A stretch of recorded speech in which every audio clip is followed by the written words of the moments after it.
aquí a Cusco, y eso es lo que estamos haciendo, es la primera vez que se va a presentar. Entonces, es un curso que involucra análisis, diseño y refuerzo, empleando estos disipadores, pero en la realidad las técnicas que se van a emplear de cálculo se podrían emplear para otros sistemas también, ¿no? Aunque nosotros lo vamos a focalizar en el sistema SLB, que es el que hemos desarrollado a lo largo de los últimos 15 o 20 años, que vengo trabajando en este sistema desde el año 2000 aproximadamente, ¿no? Estamos hablando de muchos años. Bien, yo he insistido en que la parte práctica tengan la oportunidad de hacer otros cálculos como estos, ¿no?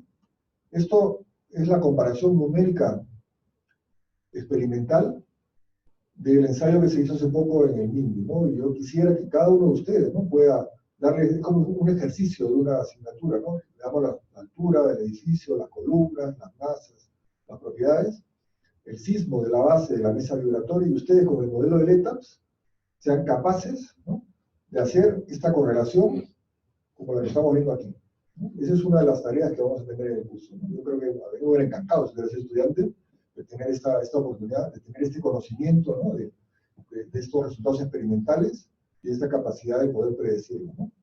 Entonces eso es parte del curso, ¿no? Hay un material que se va a ver, a veces lo voy a presentar yo, después lo va a presentar Helber o el ingeniero Marcos, pero bueno, es la primera vez que damos el curso y la idea es repetir o que ustedes, como digo, al final aprendan. Bueno, pues el objetivo final, como digo, es aprender a prediseñar, diseñar estructuras con disipadores SLB. Ese es el objetivo. Yo espero que al final de estos 2 días, pues estemos todos con esta capacidad, ¿no? La parte mía, la primera parte, ¿no?, lo que vamos a ver ahora, ¿no?, es, en primer lugar, el origen, ¿no?, de dónde vienen los SLB. Es importante, digamos, ver de dónde surge la idea, ¿no? Y vamos a ver realizaciones, ¿no? Algunas que he presentado, otras son nuevas, tan nuevas como que estamos trabajando en ellas, ¿no? Por ejemplo, el proyecto Marina es un proyecto que estamos en este momento trabajando y es la primera vez que se va a ver. Otras ya las he presentado en otra ocasión. La parte 3 es reparación de estructuras. Vamos a ver un proyecto que se hizo en Ecuador. Y la otra parte que va a presentar el ingeniero Helber, vamos a presentar la reparación de escuelas con esta tecnología también. Y bueno, la parte final, digamos, mía, sería pues cómo predimensionar estos disipadores, para lo cual usaremos un programa RISA 3D, pero que bueno, pues cualquier programa es lo mismo. El RISA 3D es que es muy interactivo, ¿no? Nosotros manejamos en la oficina como 4 programas. Yo creo que esto es útil, siempre me preguntan, ¿no?, ¿cuáles son los programas que utilizan? Pero bueno, manejamos el ETAPS para el tema sísmico, manejamos el ADAPT para todo lo que es postensado de losas, manejamos el RISA 3D para todo lo que es estructura metálica, o todo lo que es estructura que tenga poco sismo, o estructuras especiales como escaleras o elementos, digamos, geométricamente que no sean particularmente sísmicos, ¿no? Y después manejamos el BIM Detailing, que es el programa propio que hemos desarrollado para vigas. Después ahora hay un programa nuevo, tendría que confirmar el nombre, que me comprometo a averiguárselo y decirlo. Creo que se llama IDEA, pero no estoy del todo seguro. Es un programa para conexiones metálicas. Ese programa lo acabamos de comenzar a usar desde hace muy poquito y la verdad que va muy bien. Es un programa súper práctico, es muy útil y bueno, es una buena recomendación que les hago para conexiones metálicas. Bueno, entonces, el aislamiento de base, ¿qué tiene que ver con los disipadores? Bueno, son 2 técnicas distintas. Realmente son muy diferentes. Pero hay gente que las confunde, porque habla de técnicas modernas, entonces, claro, se suele hablar de aislamiento de base y hay gente que incluso la confunde, ¿no? Confunde el aislamiento de base con los disipadores. Realmente no tiene nada que ver. Yo tuve la suerte, y poca gente conoce, pero yo estuve en Berkeley en el año 86, inicio del 86, y ahí comenzaba a hacerse estos estudios de aislamiento de base y de disipadores de energía. Entonces yo trabajé, hice mi maestría, parte de mi maestría, en el año 86, fue sobre el sistema FPS, ¿no? El sistema FPS, que es el que ven aquí. Frictional Pendulum System, ¿no? Este que veis aquí. Ahora este es el triple péndulo, ¿no? Y este es el sistema original. Bueno, Yo en el año 86 hice mi maestría, contribuí a un reporte de investigación en Berkeley, y conozco entonces la información pues de primera mano, ¿no? Es útil también transmitirles la idea del tiempo, ¿no? En el año 85 había un tanque de agua construido con el sistema FPS en Estados Unidos, y no había más. Un tanque de agua. Han pasado pues estos años del 85 a la fecha, y hoy por hoy hay un montón de edificios protegidos con este sistema, ¿no? Pero digamos que el detenerse es retroceder. Estas cosas avanzan, y estas técnicas, si antes sonaban como lejanas, hoy por hoy son cercanas, ¿no? Y si ustedes comienzan a utilizarlas, van a tener pues, una ventaja comparativa frente a otros calculistas. Entonces, ¿qué es el aislamiento de base? Bueno, el aislamiento de base hay dos maneras de verlo. Uno es el cambio de periodo de la estructura. Es decir, uno pone una masa muy flexible en la base, de tal manera que el periodo fundamental, en vez de convertirse en punto 1, punto 2, punto 3, se convierte en 2, 3 segundos. Y eso es importante, porque yo me encuentro últimamente con gente que dice, usa aislamiento de base. Ay, ¿y qué periodo has usado? No, pues 5 veces el periodo original. Eso quiere decir que si tu estructura tiene un periodo de punto 1, estoy diseñando un aislamiento de base con un periodo de punto 5. ¿No? 5 veces, ¿no? Eso es una barbaridad. Una barbaridad.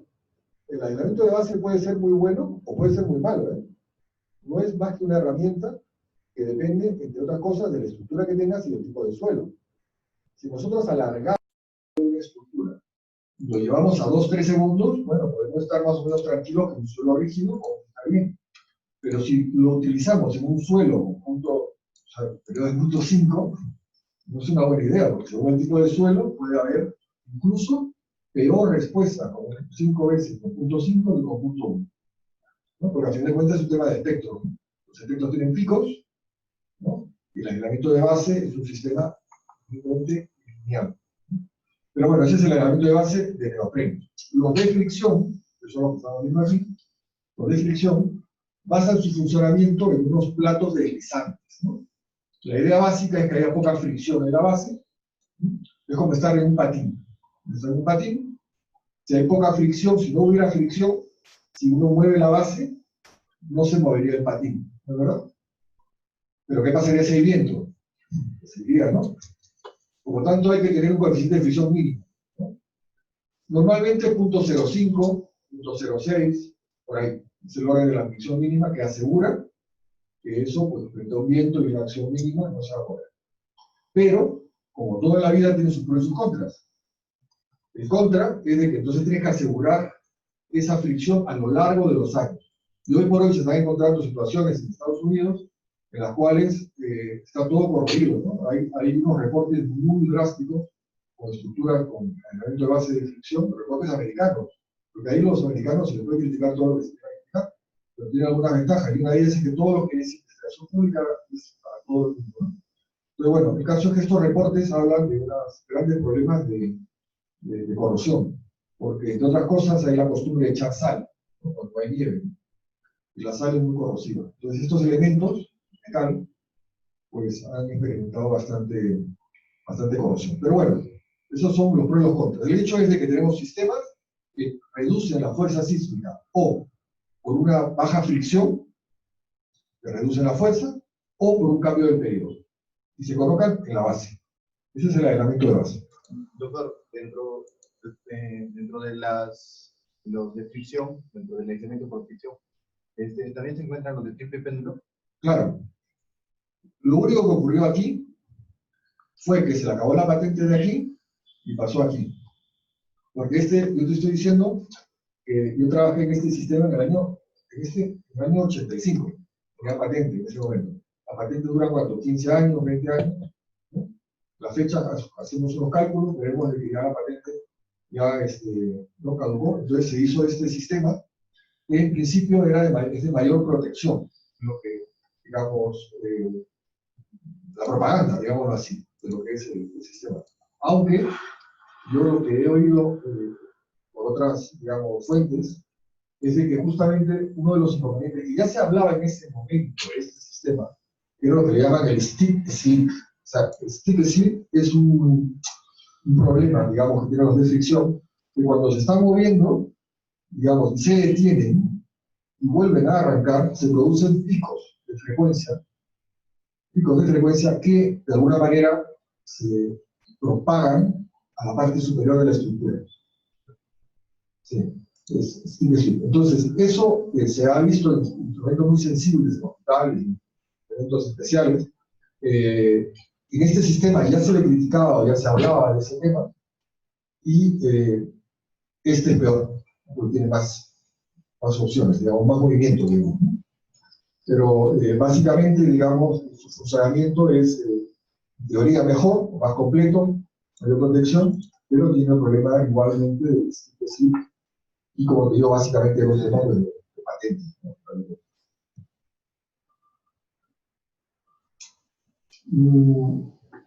Una de las cosas que no se estudia en el tema sísmico es la corriente vertical. Y eso no está estudiado. De hecho, hay estudios experimentales que muestran cómo tanto aislamiento de fricción como los de neopreno, los dos, estudios experimentales presentan más daño que una estructura convencional, ¿no? Es decir, la misma estructura, sin ningún tipo de protección sísmica, o con protección sísmica bajo componentes verticales, hay estudios experimentales, porque al final es un tema de frecuencia. Por lo tanto, no hay ninguna garantía. Lo que quiero decir es de que en el tema de aislamiento de base, lo que uno está haciendo en el fondo es cerrar los ojos a la componente vertical y desear que no pase nada. Esa es la realidad de lo que estamos haciendo hoy por hoy. Profesor, en la norma, por ejemplo, tomo en cuenta que el sismo vertical con los 2/3 de la fuerza sísmica, ¿no? Se toma el espectro y hace que la aceleración vaya 2/3 en forma vertical. Claro. Normalmente en los modelos casi no se efecto, o sea, así tengas, bueno, al menos en los modelos que me ha tocado ver, esos 2/3 casi no le hace nada a la estructura. Sí, no, yo estoy de acuerdo en lo que es la estructura.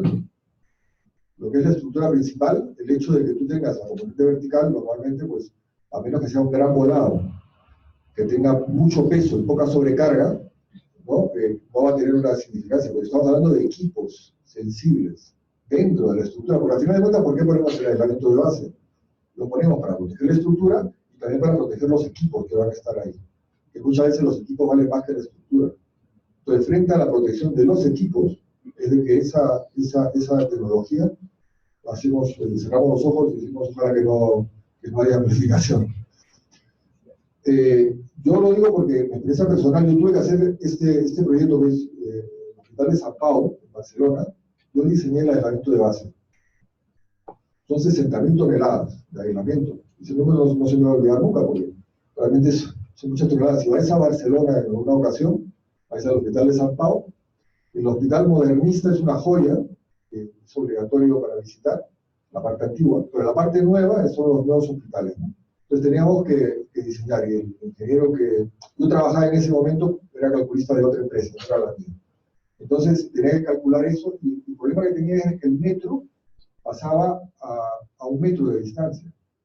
Entonces la componente vertical del metro se podía amplificar con los equipos. Entonces, claro, una sala de operaciones no puede operar con una vibración vertical.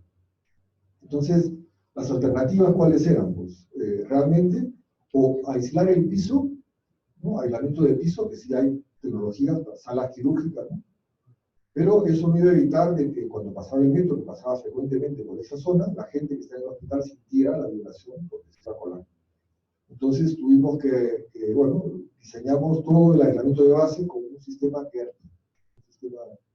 No se indicaba aquí, pero es el sistema KERP, es un sistema alemán, ¿no? Que justamente lo que tiene son unos resortes que se ven aquí, ¿no? Esos resortes.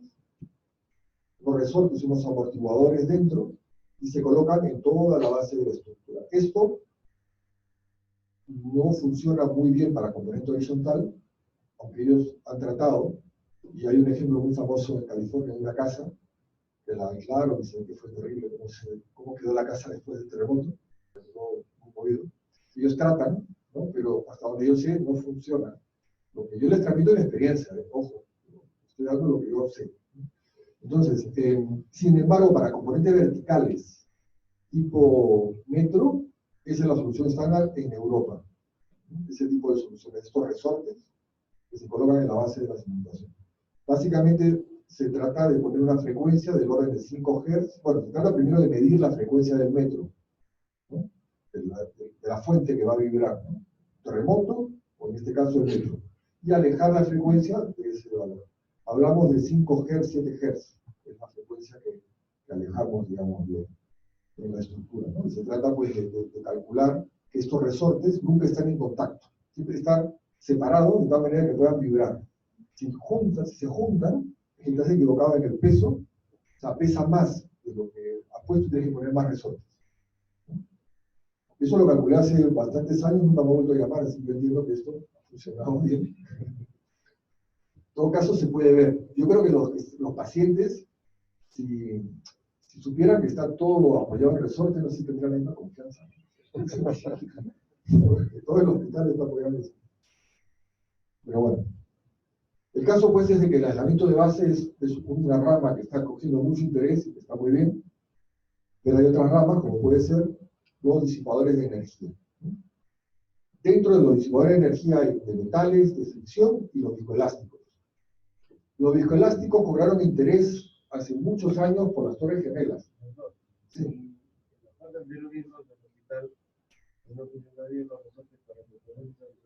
Sí. ¿Cuál fue la solución para la frecuencia incremental? No, o sea, es que el metro origina básicamente frecuencias verticales. Sí, bueno, exacto. Ahí sí, o sea, funciona bien para cargas suaves, o sea, para el viento, ¿sabes? Para cargas viento, para cargas, digamos, pequeñas. Tiene una rigidez horizontal y funciona. Lo que no funciona es para sismos. En Barcelona no hay sismos, pues. Los terremotos ahí son, eso es en Barcelona. Doctor, ¿no se podrían tal vez poner esos resortes horizontalmente? El que lo haga tendrá una solución interesante a un problema importante que es de la vibración. Lo que pasa es de que te aseguro que los alemanes lo han intentado también de ponerlos seguramente horizontales y ellos tienen, digamos, una tecnología que habrá avanzado en los últimos años, no los he seguido, no sé exactamente lo que han desarrollado, pero no es tan sencillo porque el problema sísmico es que las cargas sísmicas son muy fuertes, entonces se requiere algo que, digamos, que sea dúctil. El resorte es evidentemente algo lineal, cada por X. ¿Vale? Entonces, claro, tú puedes controlar la rigidez, pero no vas a tener utilidad. Entonces, yo creo que, a menos que se complemente con algo, pero cualquier cosa que complementes va a ser siempre en una dirección, ¿no? A menos que pongas un neopreno sunchado con resortes. Por ahí podría ser una línea interesante, ¿no? O sea, un resorte y que tenga el neopreno. Eso no sé si se ha estudiado, pero yo creo que por esa línea podría ser interesante porque tendría una frecuencia vertical, ¿no? Y después tendría la componente horizontal del neopreno. Pero como digo, eso habría que estudiarlo. Bien, entonces, lo que son los disipadores. ¿Para atrás? ¿Cuál vamos? Entonces, lo que les decía, pues, tenemos de metales, de fricción y viscoelásticos. Los viscoelásticos cobraron interés por las Torres Gemelas, ¿no? Porque lo que poca gente sabe es de que las Torres Gemelas siempre tuvieron problemas, ¿no? O sea, al final se cayeron, ¿no? Bueno, las hicieron caer, digamos, pero realmente las torres, y las trataron de hacer caer un año antes, o la gente tampoco lo conoce, pero hubo un intento de bomba antes. Rompieron una columna, todo el capitel de la columna lo rompieron, quedó doble altura en el parking, y la aguantó. Pero antes de eso, antes todavía, tenía el problema de que cuando había vientos fuertes, tenían que evacuarla. Se movían un metro, 2 metros. Entonces, la solución que encontraron fue poner amortiguadores viscoelásticos. Entonces, estos cobraron mucho interés en ese entonces porque pusieron cientos de unidades y lograron darle amortiguamientos internos. Y todavía se comercializan los viscoelásticos 3M, una marca así. Los de fricción son muy interesantes porque tienen la curva histerética perfecta, ¿no? Es rígido, plástico, lo cual nos interesa, ¿no? Porque queremos un sistema que sea rígido, que al mismo tiempo no aporte después rigidez, o sea, que sea rígido, plástico. La curva histerética es máxima área, ¿no? Entonces, la fricción teóricamente es muy interesante. Pero, ¿qué es lo que el problema que tiene? Es que tiene todos los problemas de la fricción.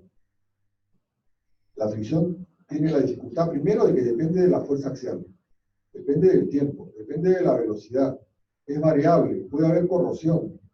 O sea, hay toda una serie de factores que hacen que con el tiempo eso no sea tan efectivo como uno lo ha diseñado al inicio, ¿no?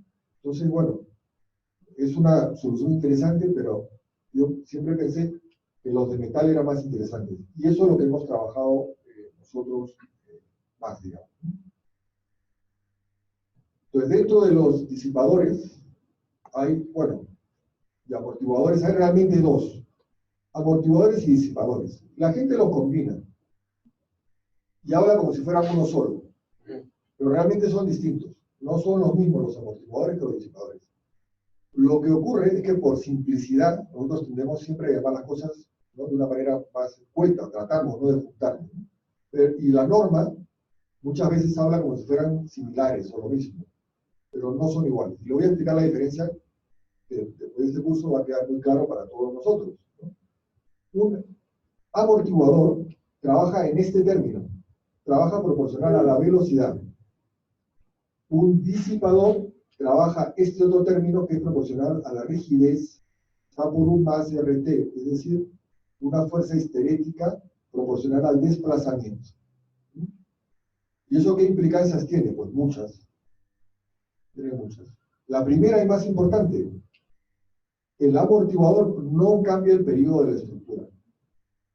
Si una estructura tiene un periodo de 3, le pones amortiguador y se lo quitas, va a tener 3. ¿Vale? Un disipador no es así. Un disipador tiene un efecto directo en el periodo. Es más, para mí, el efecto importante es ese, ¿vale? Porque también da amortiguamiento, pero el amortiguamiento yo lo desprecio. Digamos, lo pongo en segundo orden, en magnitud. Lo importante es el aporte a la rigidez que le da.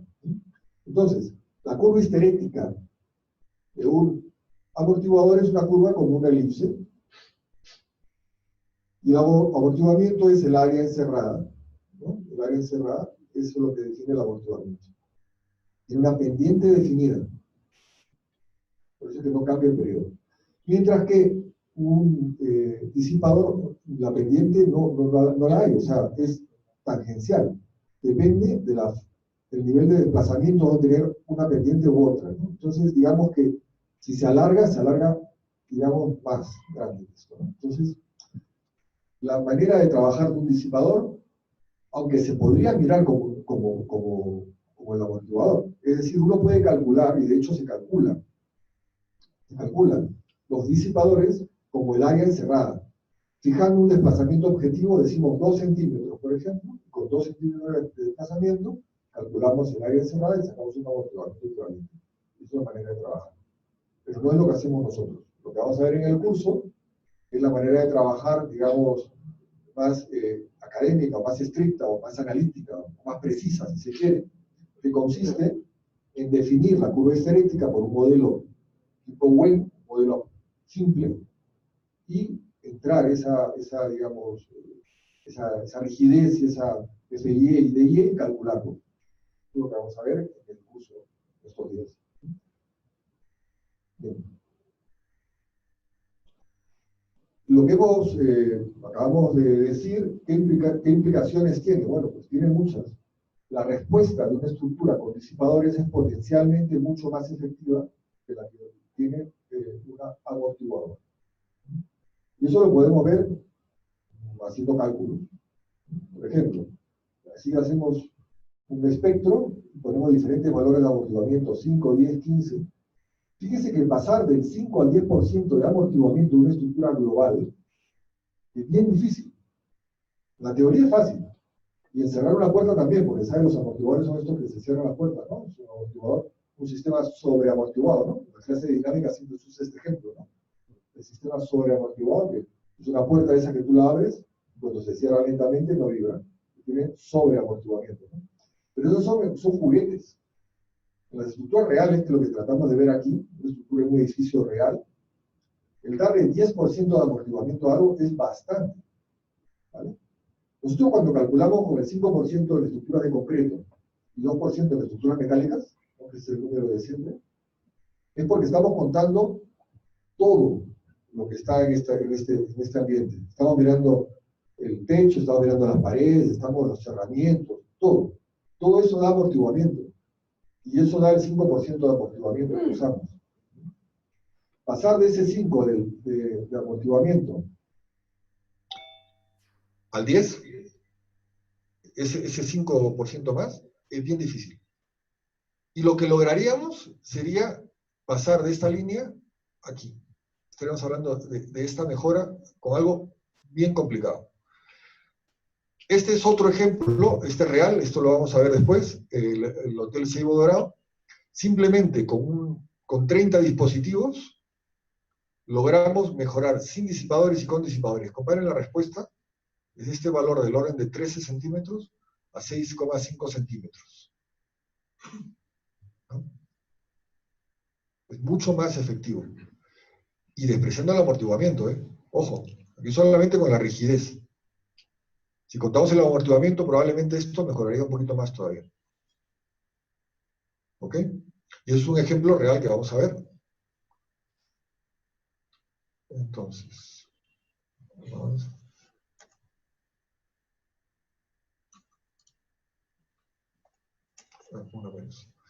Bien. Cuando yo llegué a Berkeley, en el año 85, el sistema que estaba de moda en ese entonces era el HADAS. Tengo compañeros que han trabajado en este sistema, hicieron su tesis de maestría, o sea, era el sistema que estaba un poco estudiándose en ese momento en Berkeley, estamos hablando del año 85, 86.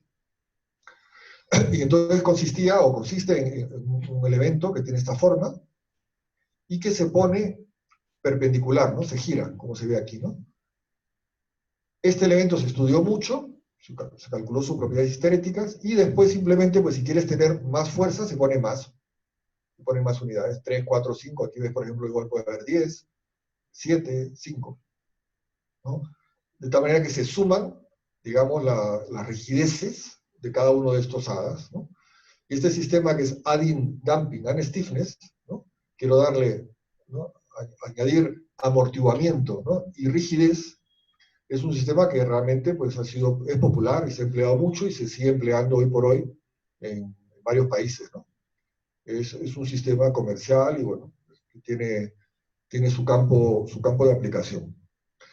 A mí me parece un sistema interesante, ¿no? Pero también en ese entonces tuve la oportunidad de conocer al profesor Popov, que no sé si les suena, pero es un clásico, ¿no? De la resistencia de materiales, el profesor Popov. Cuando yo lo vi ya era una persona mayor, pero iba en su Ferrari. Sí, yo iba a las horas en Ferrari. Veías quién será el jovencito que sale del Ferrari, y de repente salía una persona de 80 años, blanco, era un espectáculo verlo.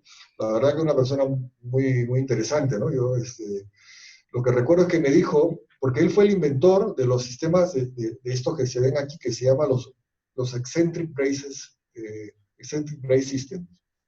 Él fue, bueno, más que el inventor, el que lo avaló, le dio teoría y le dio, digamos, hizo que sea popular.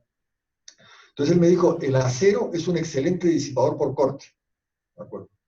Y a mí me pareció algo interesante porque nosotros como gente que viene del concreto, yo soy más habitual en el concreto que en el acero, para mí siempre lo malo es el corte, ¿no? El corte es como siempre el enemigo, ¿no? El fallo por corte es frágil, el cortante, la torsión, todo eso es siempre malo, ¿no? Entonces que alguien me diga que el acero es un excelente disipador por corte, me llamó la atención. Entonces cobró interés para mí estos sistemas y comencé a ver el tema pues, de lo que eran los pórticos excéntricos, ¿no? Y también, claro, otra de las cosas, ¿no? Que me llamó la atención es que a priori, como ingeniero, siempre me gustan las cosas simétricas, ¿no? Para mí es algo mejor un sistema en cuya diagonal estuviera en este punto, ¿no? Las dos diagonales, en vez de que estuvieran separadas, ¿no? La excentricidad esa parece algo malo, ¿no? Entonces, seguí estudiando el tema, y vi que lo que había ocurrido en Estados Unidos era de que no habían hecho este sistema porque eran muy listos y pensaran que iba mejor y todo esto, ¿no? O sea, pura casualidad. Lo que había ocurrido realmente era de que como tienen mucho acero en Estados Unidos, muchas estructuras metálicas, y tienen puertas, tienen ventanas, tienen elementos que tienen que pasar, por aquí no podían pasar una puerta muchas veces, ¿no? Entonces hacían esto. Y al hacer esto lo reforzaban, porque claro, les daba miedo que aquí iba a haber corte, ¿no? Entonces lo reforzaban a corte. Y hasta ahí todo muy bien, hasta que hubo un terremoto, que son las pruebas que realmente ponen en su sitio todas las cosas, ¿no? Ponen en su sitio las teorías, ponen en su sitio, digamos, todos los experimentos que uno puede hacer, y por eso digo que el aislamiento de base ha tenido todavía pocas experiencias sísmicas, realmente, ¿no? Yo creo que cuando haya un terremoto fuerte en Estados Unidos, realmente ahí yo creo que va a ser un momento muy interesante, ¿no? de verlo, porque en Chile lo que ocurrió fueron 3, 4 edificios, muy poquitos, digamos, tenían protección sísmica, y por lo tanto la estadística no es válida, ¿no? En Japón sí que hay muchos terremotos, pero ahí he leído de las dos cosas, he leído cosas buenas y he leído que tampoco han sido tan buenas. Por lo tanto, para mí realmente cuando hay una experiencia en Estados Unidos fuerte, realmente será un momento muy interesante para hacer un balance de lo que es el aislamiento de base. El caso es de que hubo un terremoto muy fuerte en Estados Unidos, en el 70, probablemente antes, pero en el 70 hubo uno muy fuerte, y las estructuras con este sistema funcionaron mejor que las que tenían las diagonales concéntricas. Funcionaron mejor. Entonces cobró interés porque han funcionado mejor. Entonces comenzó a estudiarlo, Popov, y lo que vio fue que en esas estructuras se había generado, en estos elementos, unos disipadores de energía. Esto es un disipador de energía. ¿Y por qué es importante en un sismo que haya disipadores de energía? Porque la realidad de un sismo severo, ¿no? Y si lo sabemos, igual nos dedicamos a otra cosa, por el, por el miedo que es que las fuerzas sísmicas son enormes. Las fuerzas sísmicas pueden ser del orden de 2 veces el peso de una estructura, 1,2 o 1,3 o 1,5 veces la gravedad. Puede amplificarse hasta 2 veces la gravedad. Entonces nuestra estructura, imagínensela en voladizo, en un instante y con el doble de su peso actuando. Son unas fuerzas enormes. Entonces realmente un sismo, para que funcione nuestra estructura frente a un sismo, tiene que ser una estructura dúctil, tiene que disipar energía. ¿Eso qué quiere decir? Que si tenemos la mala suerte de que viene el sismo y justo el contenido de frecuencias del sismo nos da de lleno en el contenido de frecuencias de nuestra estructura, que es la resonancia, ahí va a haber 2 opciones. Que nuestra estructura sea dúctil y cambie el periodo y no se caiga, o que la estructura sea frágil, cambie el periodo y se caiga, que es lo que normalmente ocurre.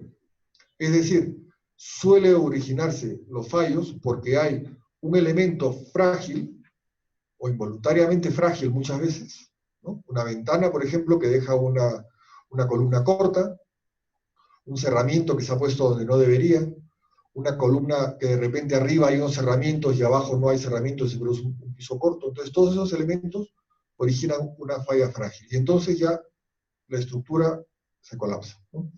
Entonces, estos elementos son disipadores de energía y por eso funcionaron mejor que los pórticos o los braces concéntricos. Entonces yo cogí la idea, me pareció interesante, y pensé, ¿por qué no podemos hacer algo con esa forma, ¿no?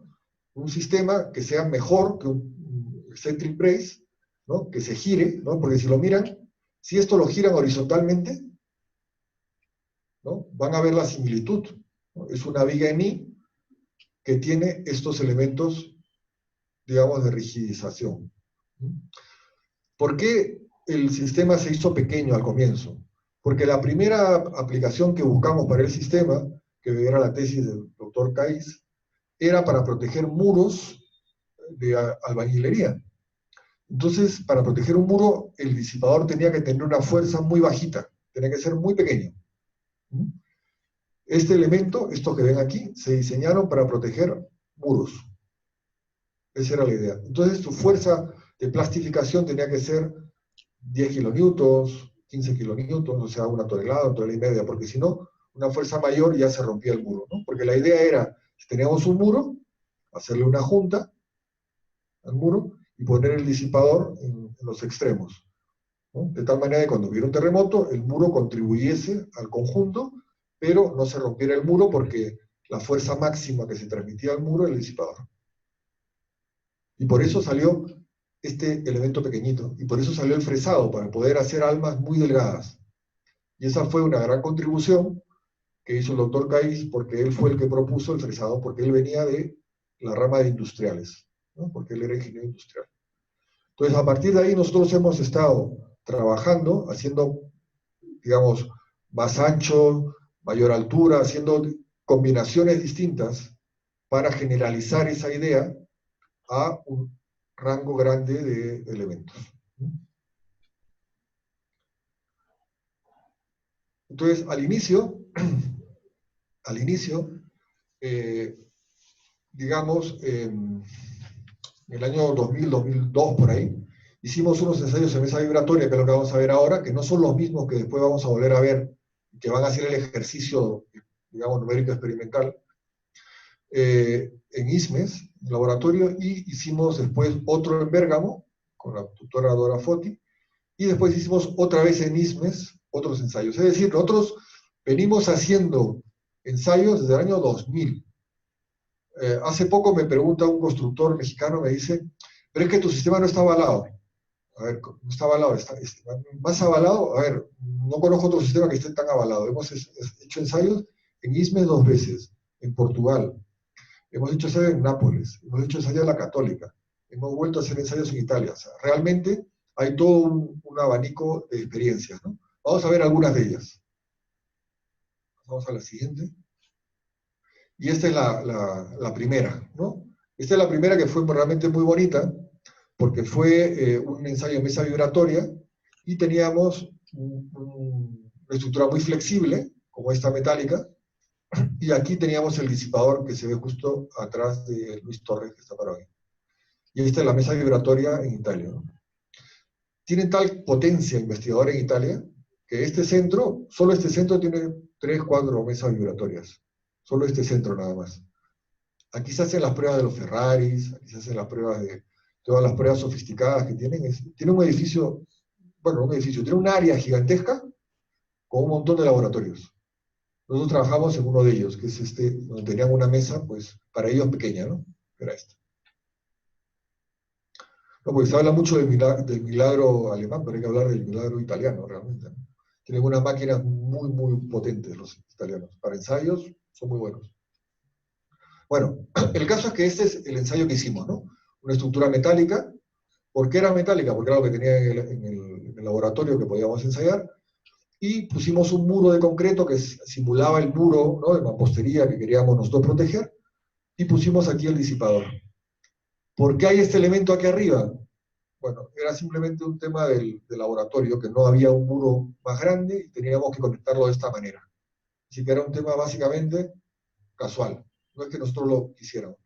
Después hemos tenido la suerte, con los años, de hacer el ensayo del MIMBY, que es lo que vamos a ver también hoy, bueno, en este curso. Entonces, el ensayo del MIMBY, si ven este modelo, después ven el MIMBY, van a ver que tienen como cosas en común, ¿no? Hay similitudes. Porque el ensayo, digamos, de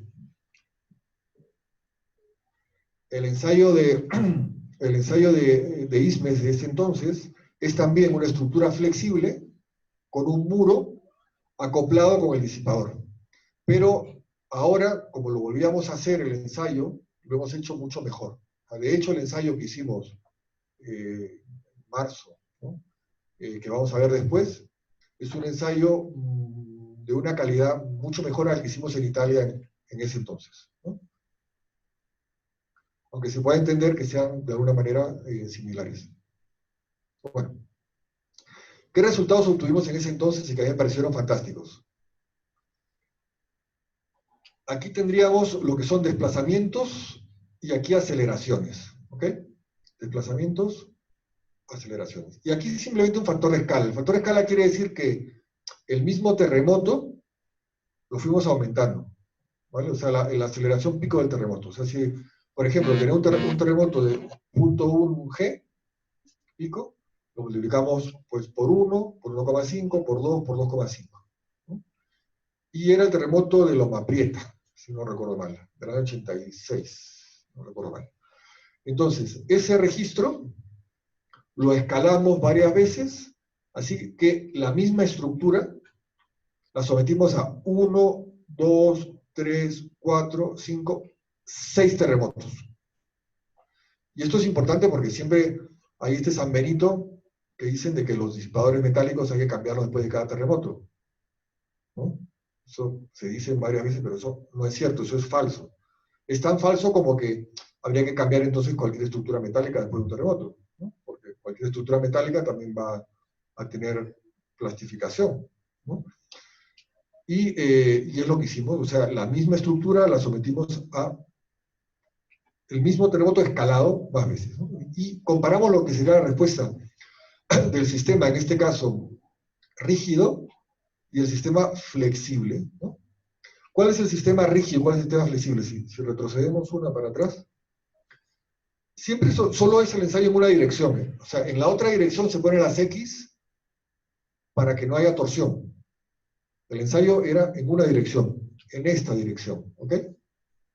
El sistema flexible sería si quitamos el disipador, simplemente lo sacamos fuera. Tenemos una estructura flexible. La estructura rígida es con el disipador puesto, pero lineal, o sea, rígido, o sea, sin plastificar, lineal, en sus inicios, pues digamos, ¿no? ¿Okay? Esa es la rígida. Entonces ahora avanzamos. Y aquí veríamos la respuesta del sistema rígido, ¿no? Y del sistema flexible. Entonces fíjese la diferencia enorme de desplazamientos entre este punto y este punto. Es lo que hemos logrado controlar los desplazamientos del sistema flexible. ¿A cambio de qué? A cambio de, en este caso, es al contrario. Las fuerzas del sistema flexible son estas, y las fuerzas del sistema rígido, perdón, las fuerzas del sistema flexible serían estas que están aquí abajo, ¿no? Y aquí arriba son las del sistema rígido. Entonces, claro, inicialmente no hemos logrado controlar muchísimo los desplazamientos, pero las fuerzas, claro, ha plastificado poco.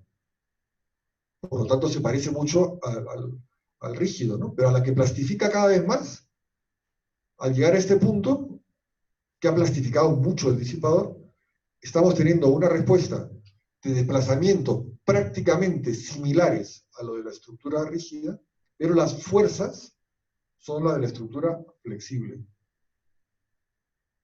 Si la estructura flexible tuviera un periodo de 2 segundos, estas fuerzas serían de 2 segundos, y si la estructura tuviera un periodo, la rígida de punto 1, tendría el desplazamiento de punto 1. Eso es lo que vamos a ver al final del curso. Tengo ahí unos resultados numéricos. Los resultados para un edificio de 5 pisos, bueno, los que tenemos a día de hoy, no son tan maravillosos como esto, porque esto no deja de ser un modelo reducido, pero sí son muy buenos resultados, con un gran control de desplazamientos y con un control de fuerzas también del orden de punto 1G, punto 1 nada más de fuerza. Es un edificio ya real. Estamos hablando de un edificio de 5 pisos, el edificio MIMBY, que es lo que le llamamos. Al final de la presentación lo veremos. Pero bueno, esto lo construimos en ese entonces y me pareció un resultado fantástico, ¿no? Posteriormente, entonces volvimos a ISMES y ya hicimos ensayos de caracterización de disipadores de varias geometrías. Este es uno de ellos. Y hicimos una correlación con el ANSYS para hacer una calibración del modelo numérico y después generar tablas de diseño. Y entonces hicimos, como digo, estas curvas experimentales, ¿no? Considerando el deslizamiento de la conexión, sin considerar, porque un tema importante de estos sistemas son sus conexiones. Muchas veces se pasan por alto, ¿no? Pero realmente las conexiones son la base de un buen diseño, digamos, de uno de estos elementos, ¿no? Y entonces, en ese entonces, hicimos estos experimentos y sacamos finalmente estas tablas. Estas tablas son lo que hemos estado manejando durante bastantes años para diseñar este sistema. Ahora tenemos unas tablas mejores, que son las que ustedes no tienen, ¿no? Porque el material que hemos entregado son unas tablas más recientes y son más completas y, bueno, están mejor. Entonces, digamos que aquí teníamos toda una serie de dispositivos, una rigidez inicial, rigidez post-fluencia, desplazamiento de inicio de plastificación, fuerza de inicio de plastificación, desplazamiento de inicio de plastificación, fuerza de inicio de plastificación. ¿Qué diferencia hay entre este DY y este otro DY? Es simplemente según cómo se defina. Son lo mismo, pero a la hora de trazar una curva histerética, tenemos que la curva es lineal, hay una zona curva, y después sigue otra recta, ¿no?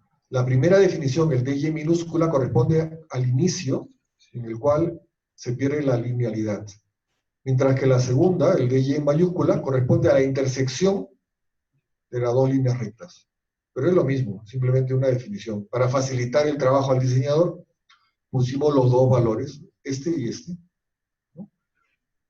Entonces, cuando uno usa el modelo de Wen, por ejemplo, definiría estos valores, cada uno, estos valores, y directamente ya el programa haría el cálculo. Esa era la idea. O sea, siempre nuestro objetivo era facilitar al diseñador una herramienta para que simplemente usando esta tabla pudiera seleccionar el dispositivo que más le convenía. Hay que tener en cuenta que esta tabla no restringe el número de dispositivos, porque siempre podemos sumarlos, ¿no? Igual que al comienzo vimos el sistema ADA, que ponían 3 o 4 uno al lado del otro, nosotros podemos poner 3 o 4 uno al lado del otro. Por lo tanto, esta fuerza FY que veíamos aquí, de 76 toneladas, la podemos convertir en 76 por 4, ¿no? 320 toneladas, que ya es una fuerza grande, ¿no? O sea que realmente la combinatoria es infinita. La combinatoria de todas estas opciones, ¿no? Ahora, por costo, lo que nos interesa es usar uno de ellos. ¿Sí? Una pregunta, ¿qué significan los números que están al costado del SL? 5-2, 5... Ah, sí. Eso es simplemente un recordatorio. El 5 se refiere al ancho, digamos, de la zona central del disipador, ¿vale? Al ancho, 5. Y el 2 se refiere al espesor de la zona fresada, de la ventanita. Entonces, por eso es 5.2, 5.3, 5.4, 5.5. Es 2. Ese es el espesor de la ventanita. Las alturas de los dispositivos son constantes. Hoy por hoy, la altura que estamos manejando son 235 milímetros. Esa es la altura que manejamos hoy por hoy como un estándar. ¿Por qué más o por qué no más? Básicamente es una decisión costo-beneficio. Si nosotros le damos más altura, podremos llegar a desplazamientos mayores, desplazamientos, digamos, de rotura del disipador. Pero en la práctica no nos interesa porque una estructura de concreto va a tener un drift del orden de 0,07 por 3 metros de altura que pueda tener una planta, estamos hablando de 2 centímetros, ¿no? Entonces, el que tú tengas un disipador que pueda tener una capacidad de deformarse hasta 5 centímetros no es económico. Tendríamos que hacerlo más alto. Los 235 milímetros tendrían que convertirse igual en 400. Y al convertirse en 400 empieza a haber problemas de inestabilidad, de alabeo del disipador. Entonces ya tendrías que rigidizarlo por los laterales. Entonces ya se convierte en algo que no es económico. En Estados Unidos, como utilizan mucho acero, tienen unos drifts que son más altos, unos desplazamientos de entrepiso mayores, y ellos permiten valores de 0.01, 0.02 incluso. Claro, 0.02 por 3 estamos hablando de 6 centímetros. Tendríamos que tener un disipador mucho más grande.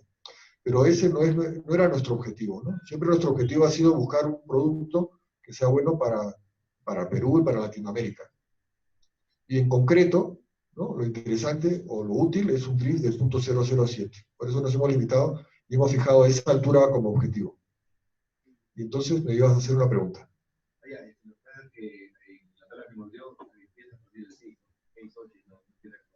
Ah, bueno, es que la tabla, digamos, la hemos vuelto a hacer ahora, y es una tabla nueva, digamos, ¿no?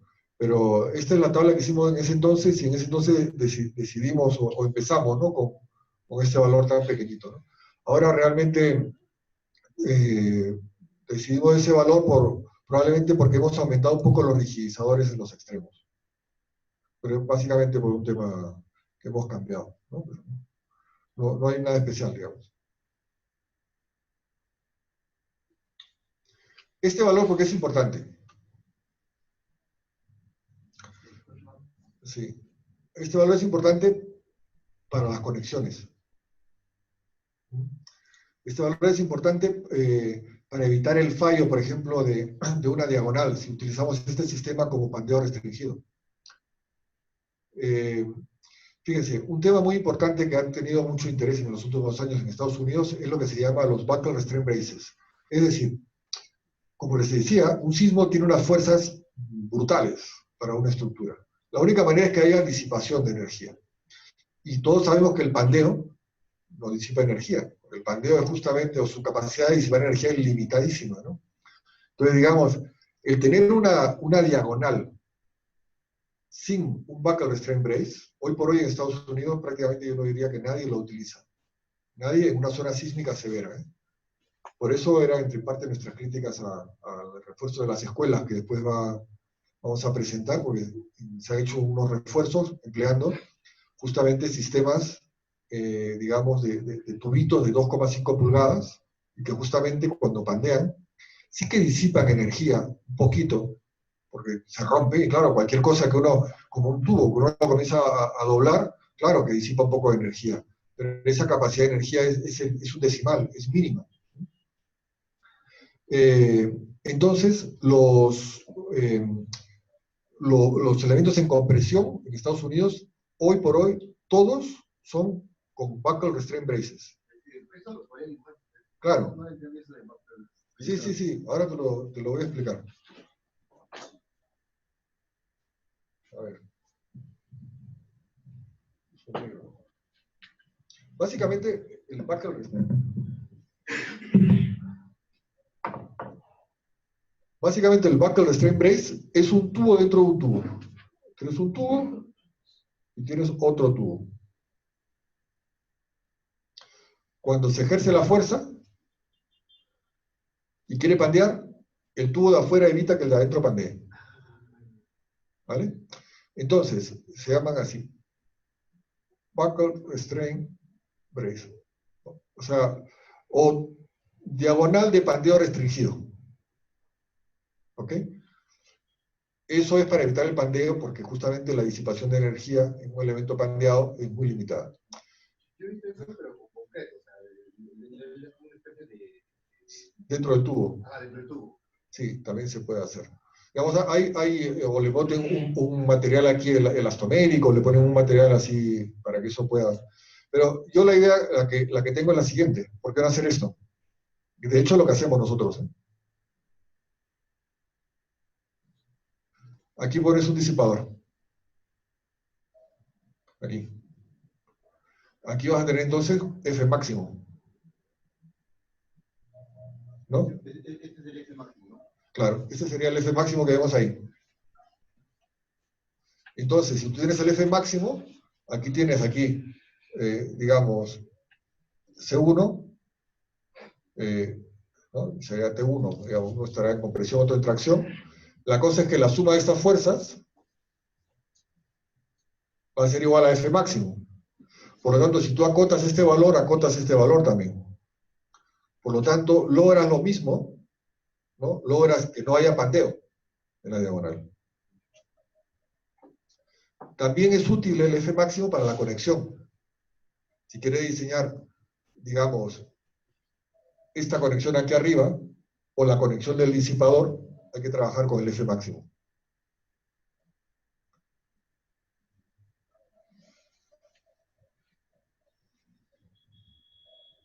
Esta era una columna que hoy por hoy ya no lo utilizamos, que era el desplazamiento de abolladura,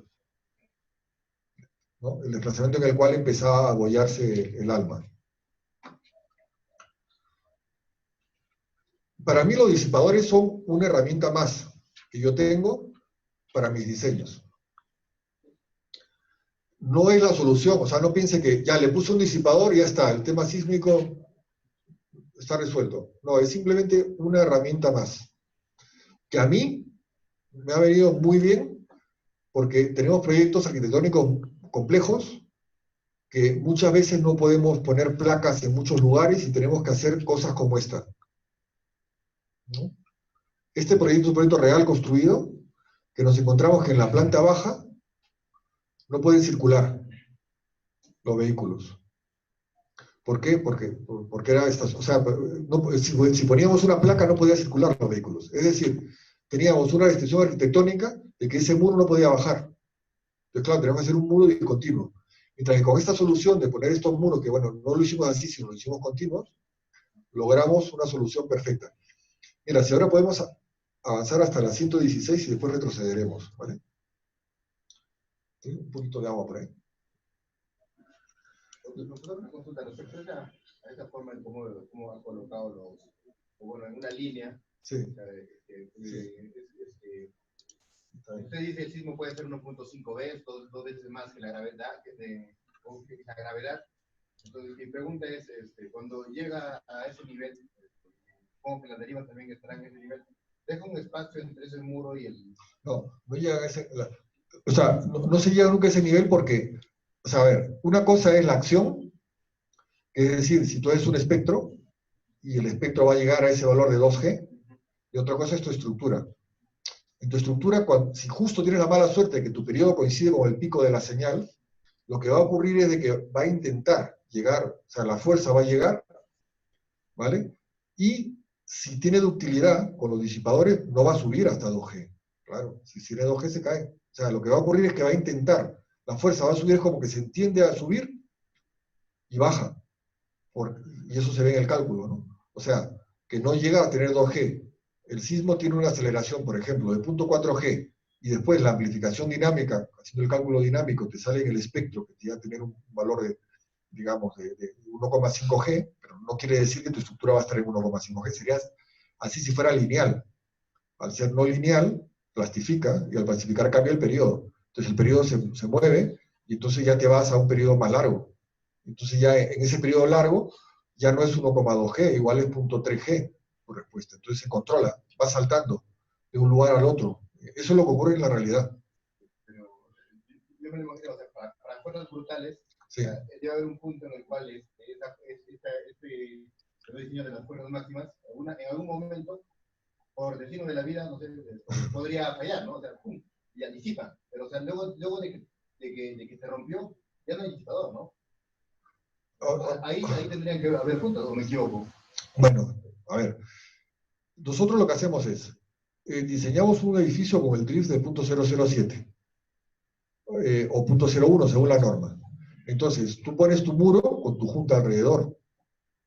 Lo que va a ocurrir en el peor de los casos es que llegues a esos 2 centímetros o 3 centímetros de junta. Y a partir de ahí ya el disipador no se va a romper porque no llega, o sea, para que se rompa un disipador de estos, tiene que superarse los 3 centímetros de drift. Si no, no se rompen. En cuyo caso, incluso si se rompen, siguen trabajando, no dejan de trabajar. Eso lo vamos a ver. ¿Cómo hacemos? Primero responde, después venimos para acá. A ver, pues vamos a una de las primeras. Doctor, hay unas preguntas. Sí, espera, le voy a responder primero esta, pues, ¿no? Para atrás. A la que se veían los experimentos, más atrás, más atrás. A ver, aquí, este. Vale. Mira, aquí, me olvidé de comentarlo, mira, gracias que me lo hayas preguntado. Aquí, ¿por qué hay esta diferencia entre esta curva y esta otra curva así? O esta curva así y esta otra curva así. Este sería el disipador inicial, el disipador sin fallo, digamos, o sea, hasta los 2 centímetros, bueno, en este caso los 15 milímetros en este ensayo, y cuando se han roto las ventanitas, o sea, ya se ha roto el disipador, digámoslo así, sigue trabajando porque todo lo que es el marco de acero sigue trabajando. Es decir, si vamos a la figura de atrás, estas ventanitas son lo primero que se rompen, pero después todo lo demás sigue funcionando. Yo diría que es el único sistema de todos, no hay ningún otro sistema que tenga esta característica. Es decir, que tiene un doble modo de fallo. Al comienzo, vamos a la siguiente, trabaja, como digo, en este rango, pero después trabaja en este otro rango que ya no lo consideramos, ¿eh? O sea, es algo adicional, como factor de seguridad extra. Y bueno, decía que tenías preguntas. Sí, una de ellas se preguntan si se puede utilizar estos disipadores SLB en estructuras de mampostería. Claro, bueno, esa es la pregunta digamos, o lo que dije al comienzo, ¿no? Que la primera aplicación que se pensó, la primera tesis que se dirigió doctoral sobre este tema era para proteger muros de mampostería. Pero eso era para proteger un muro, es decir, tienes elementos, una estructura muy flexible de concreto y puedes tener muros que dan, digamos, que tienes miedo que se puedan romper, entonces ponemos estos disipadores. De hecho, un ejemplo sería las escuelas, que va a presentar Heller más adelante, que son unas escuelas que tenían unos muros de mampostería, unos parapetos, que para proteger la estructura utilizamos los parapetos, ¿no? Poniendo unas diagonales y unos disipadores. O sea que sí, pero no es un campo así preferente de aplicación, pero se podría utilizar en casos específicos, es la respuesta. Otra pregunta es, ¿qué criterios se deben tener para el análisis y diseño de los muros desacoplados?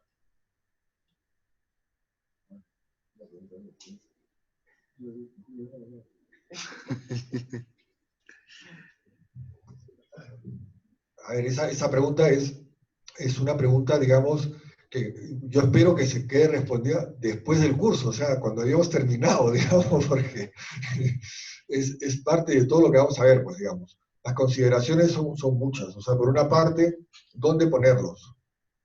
Es la primera, ¿no? ¿Cuál es la ubicación? Aquí podemos ver esto, por ejemplo, ¿no? Vamos al anterior, justo al anterior. Ahí está. Este proyecto, esto está sobre la mesa ahora mismo en mi oficina. Es un proyecto bien bonito, ¿no? Este es uno de los bloques, ¿vale? Y este es el bloque que vamos a ver en la siguiente. Vamos otra vez. Aquí se llama Proyecto Marina y está en Vallarta, ¿no? Entonces aquí la pregunta sería, ¿qué consideraciones debemos de tener para poner los muros? Una primera consideración es dónde ponerlos, ¿no? Y claro, eso depende pues, de varios factores. Algunos de ellos son arquitectónicos, ¿no? Si yo pudiera poner un muro de estas características hasta abajo, no le voy a decir que no, yo pondría el muro hasta abajo. Claro. ¿Por qué? Porque va a ser siempre más rígido, ¿no? Va a tener, digamos un comportamiento, no voy a decir mejor, ¿no? Pero más estándar, ¿no? Entonces yo, si tuviera que hacerlo yo un proyecto mío, eso es lo que haría, ¿no? Pondría el muro hasta abajo. Pero, justamente, ¿no? No se puede poner el muro hasta abajo porque hay zonas de circulación, hay zonas, digamos, de lobbies, hay zonas, digamos, que el cliente no quiere que haya aquí porque tiene un determinado uso, entonces no podemos ponerlo. Si ya no lo ponemos aquí, ya no lo ponemos abajo. Entonces, claro, ya no lo ponemos en toda la altura, ¿no? Entonces, en este caso, este proyecto, hemos llegado a esta solución que estamos viendo aquí después de muchas iteraciones, ¿no? Pero eso no quiere decir que yo no les dé una idea a alguno que le guste la programación y que investigue para hacer esto automático, ¿no? Porque de hecho se puede hacer automático. La tendencia es a esa en el mundo, ¿eh? La tendencia es hacer las cosas cada vez más automáticas. Y el ETAPS o cualquier programa tiene herramientas que te permiten el que tú le digas, mira, vas a poner el muro en esta planta, o sea, en estas plantas. Y vas a tener como control el drift. Tienes que programarlo. O sea, yo no digo que no sea un tema que no tenga su complejidad, es complejo, pero se puede hacer, estoy seguro. De hecho, estoy tan seguro de que me han ofrecido un presupuesto por hacerlo. Yo le he dicho que no, porque de momento, pues, prefiero hacerlo como lo estamos haciendo, y no lo... Y era una cantidad importante, entonces, digamos, lo estoy evaluando, vamos a decirlo así. O sea, pero se puede hacer. Entonces, tendrías que programar en el ETAS para que se ejecute una serie, digamos, de pasos y que te vaya calculando el drift de todos los casos. Que de hecho, sería perfecto para ahorrar un montón de trabajo, porque podríamos ver la ubicación óptima de estos muros, ¿no? Hoy por hoy no hacemos eso. Hoy por hoy hacemos prueba y error. Lo ponemos aquí, vemos si funciona, ayuda, no ayuda, qué tanto ayuda, y estamos haciendo así un trabajo durante un día o 2 días hasta que ya tenemos una solución que nos satisface. Es curioso ver cómo a veces ponerlo puede empeorar, no siempre ayuda. Tú pones de repente este muro aquí arriba y de repente empeora el drift, no ayuda. Entonces tienes que hacer una prueba y al final, pues, al final funciona. No hay una... ¿Cuáles, como líneas generales, recomendaciones? Si tenemos un edificio con una gran torsión en planta, o sea, por ejemplo, el aeropuerto de Lima. El aeropuerto de Lima tenía que reforzarse y tenía las placas en un extremo. y en el otro extremo no tenía nada, entonces tenía una gran torsión, ¿no? Ahí estaba claro que ubicar los disipadores en el otro extremo era lo más conveniente en la fachada, y si van al aeropuerto, vayan al aeropuerto de Lima, cuando regresen del Cusco a Lima, fíjense en las diagonales donde están puestas, fíjense en la torre, vais a ver lo que les estoy diciendo. Esas diagonales están puestas en el extremo opuesto a la torre de comunicaciones del aeropuerto. Yo lo puedo decir que es así porque yo la puse, las diagonales. Por eso, por eso sé dónde están. Esto lo que pasó es una historia muy larga y que no me gusta repetir muchas veces. Pero bueno, el caso es que pusieron Taylor, no pusieron los nuestros. Pero la ubicación, digamos, de los disipadores era la ubicación que propusimos. O sea, en un sistema que tenga mucha torsión, unos pocos elementos en el lado opuesto van a ser muy ventajosos. O sea que esa sería una primera recomendación. ¿Qué espesor tienen estos muros por lo general? 20. Los hacemos de 15, de 20, como máximo los hemos hecho de 25 centímetros, no más. Porque se comprueba que si lo pones más gruesos, no ayudan. O sea, es interesante ver cómo, a diferencia de un muro que llegue hasta abajo, ¿no? Que sí que puede cambiar entre que sea 15 o que sea 30, un muro de estos, el cambiarlo de 15 a 20, funciona prácticamente igual. Entonces, pues no lo cambiamos. Lo hacemos lo más delgado posible. Bueno, retrocedemos, ¿no?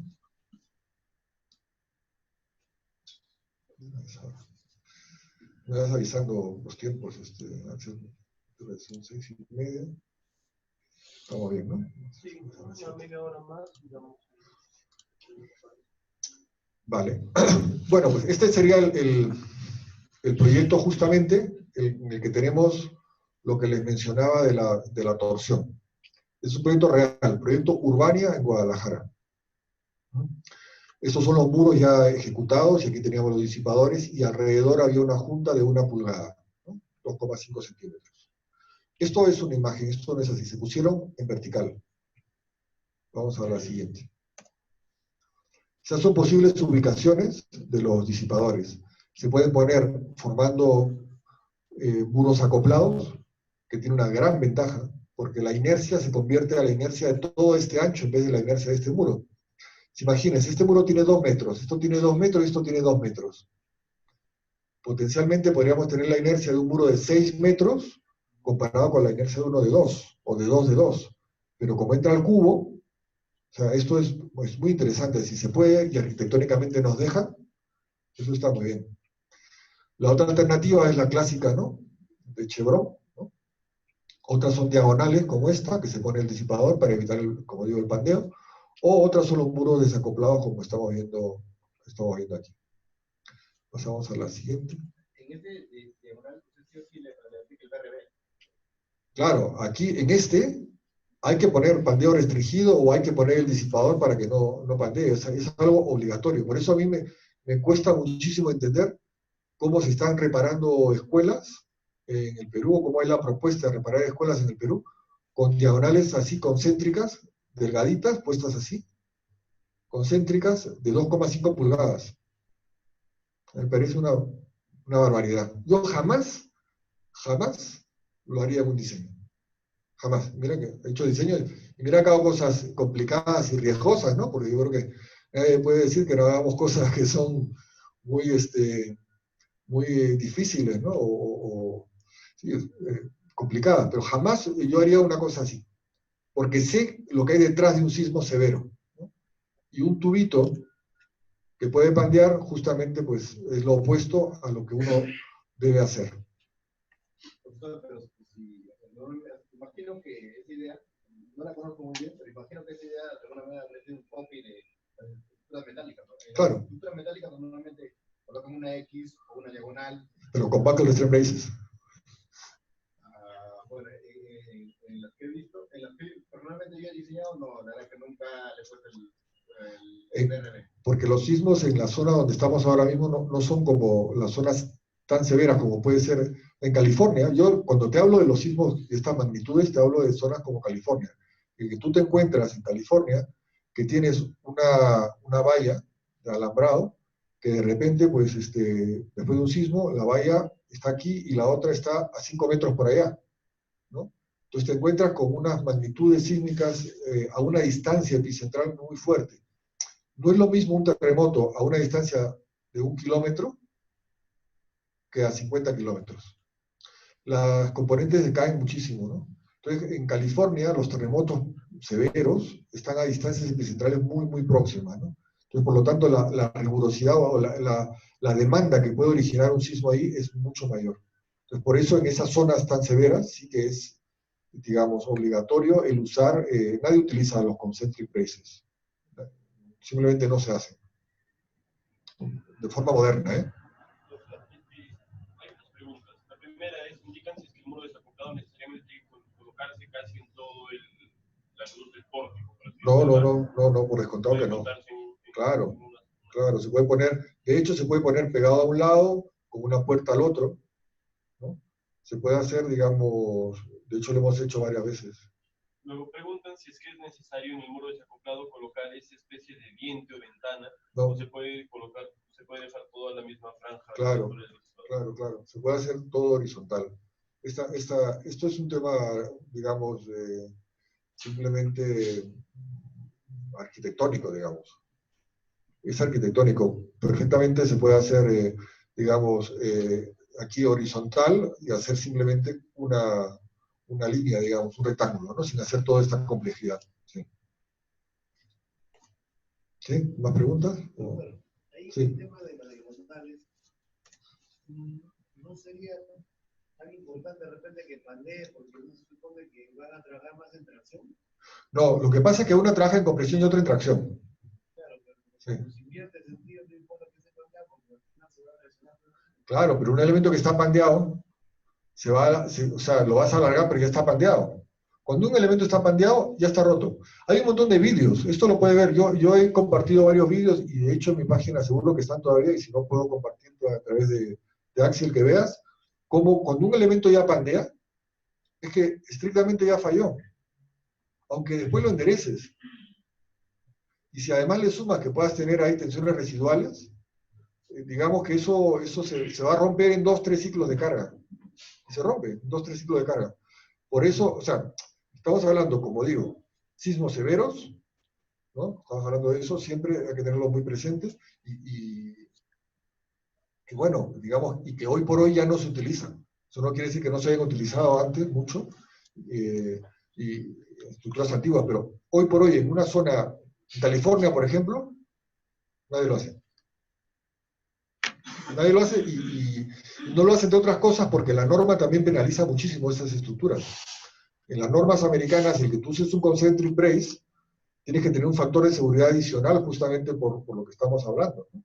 Mientras que un sistema buckle restraint pues lo favorece mucho, ¿no? Entonces al final pues los diseñadores utilizan esos sistemas, no porque esté prohibido, porque estrictamente no está prohibido, pero lo penalizan tanto que en la práctica nadie lo hace. Doctor, Sí, ¿no?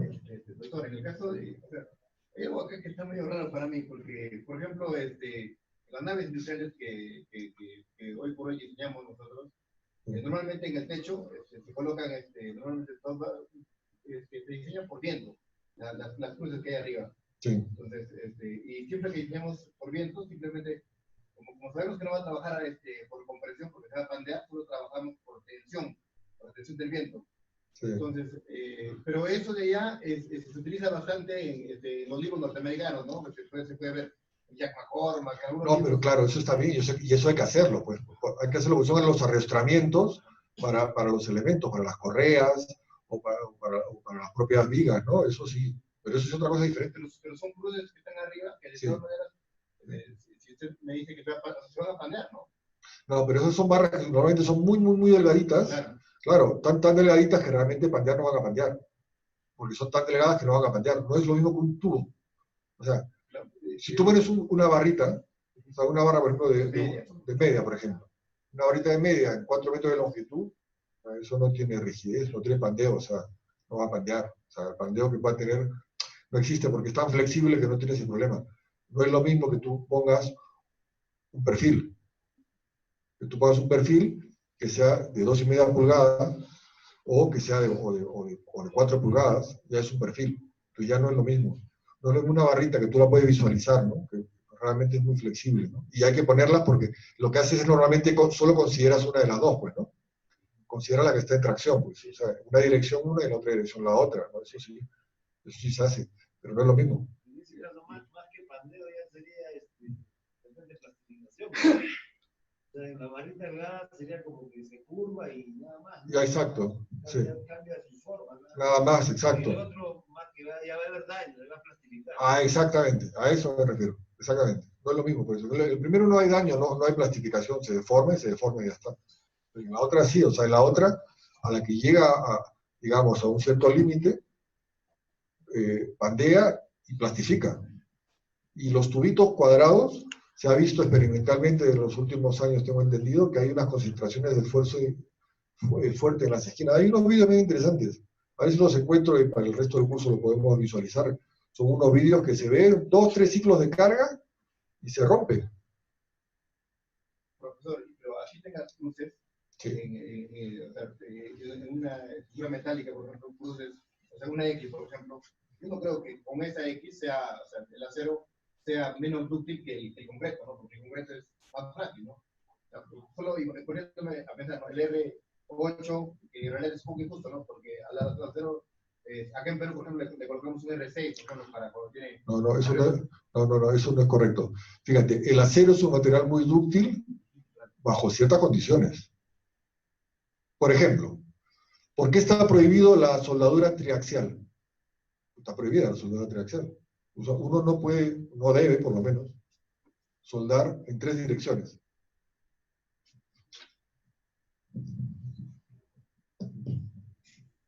Digamos, tener un cordón, otro cordón y otro cordón.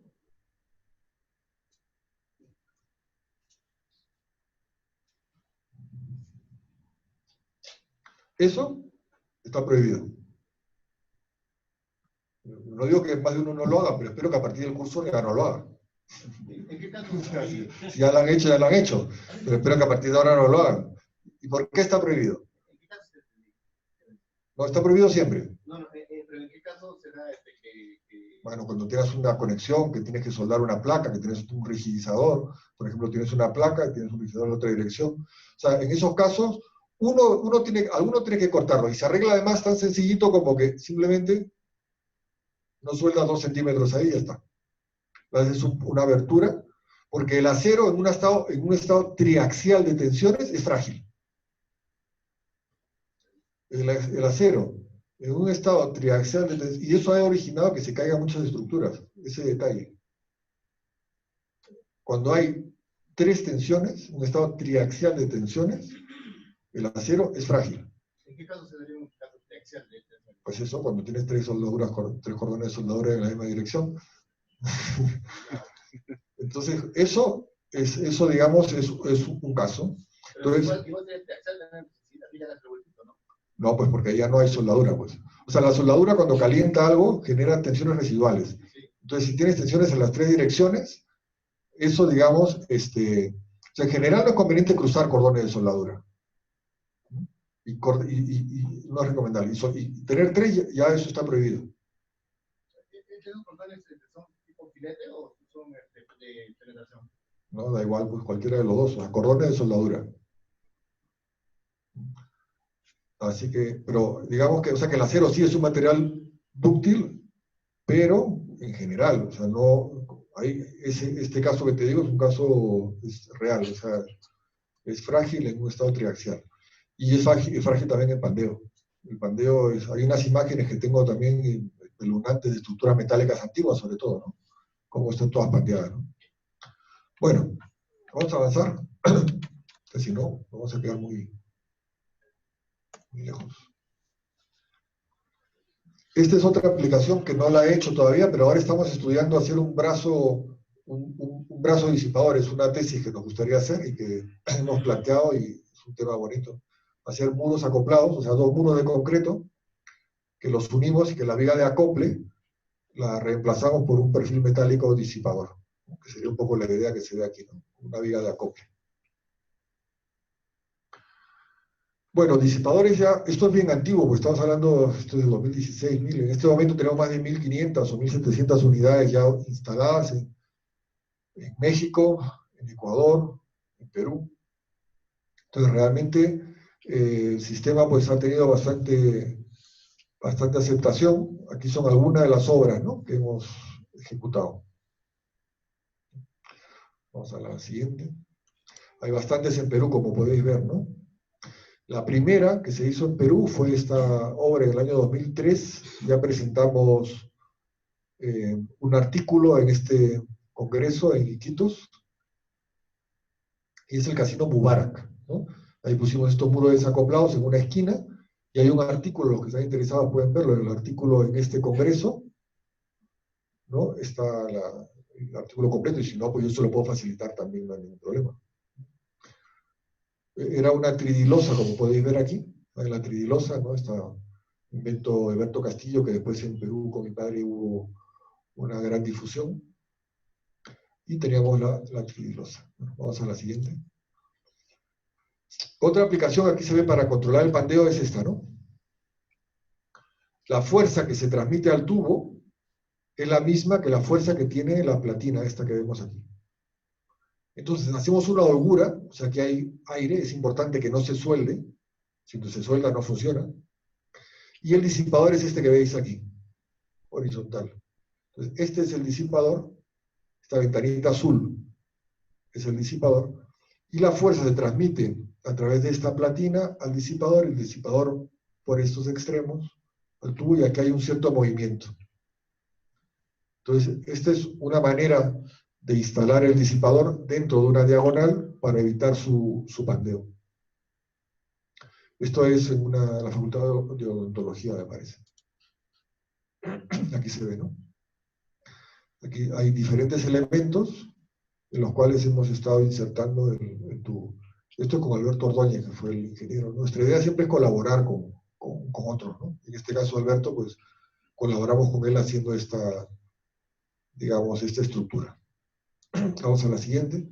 Otra aplicación fue la fábrica Lindley, en Pucusana, que aquí había un tema que a mí me parecía un poco débil, que era la unión entre esta viga de concreto, esta columna y este perfil metálico, ¿no? Es un perfil metálico.